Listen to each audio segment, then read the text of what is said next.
चला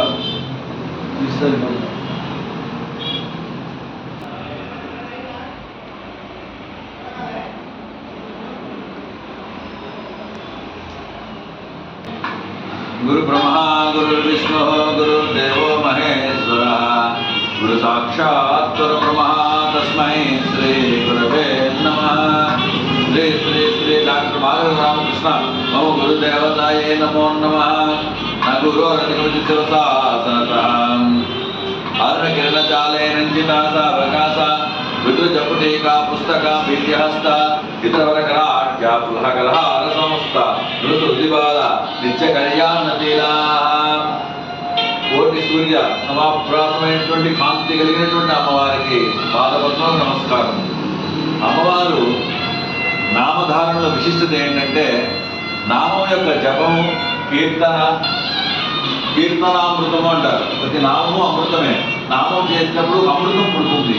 అమృతం ఏంటంటే మృత్యురహితంగా ఉంటుంది। ప్రతి నామము కూడా చేసినవన్నీ కూడా అలా రికార్డు యొక్క ఆకాశం।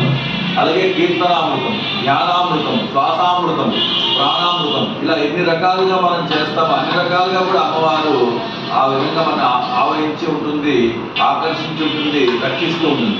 అయితే ఇక్కడ ఒకటి గమనించాలి, ఏ మంత్రం చేసినా కూడా శక్తి ఇస్తుంది, పోషణ ఇస్తుంది, మనకు లాభాన్ని ఇస్తుంది। కానీ మనం ఏదో ఒకటి అనుకుంటాము, ఆ లక్ష్యాన్ని చేరినా చేరకపోయినా, ఉదాహరణకి ఎలా ఉంటుందంటే కుస్తీ పోటీల్లో ఇద్దరు పాల్గొన్నారు, ఇద్దరు ప్రాక్టీస్ చేస్తూనే ఉంటారు, రోజు వెళ్తారు, సాధన చేస్తారు, బలం పెంచుకుంటారు, మంచి ఫుడ్ తీసుకుంటారు, బలం మంచి, ఒకడు ఓడిపోతాడు, ఒకటి ఓడిపోయిన వాడికి లాభం ఏంటంటే శారీరక దృఢత్వం వస్తుంది, ఆరోగ్యం వస్తుంది।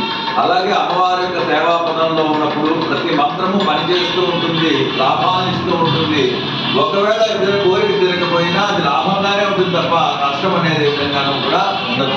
ఓం కళ్యాణ్య నమ అమ్మవారి నామాల్లో అమ్మవారికి ప్రీతికరమైనటువంటి, మనకి ఉపయోగకరమైనటువంటి, లాభాలు చేకూర్చే మంత్రం ఏంటంటే ఓం కళ్యాణ్యే నమ, కళ్యాణ్యే నమ। కళ్యాణము అంటే ఇక్కడ సర్వ శుభాలను ఇచ్చేటువంటి అమ్మవారికి పాదపద్మం నమస్కారం। జై బాల, జై బాల।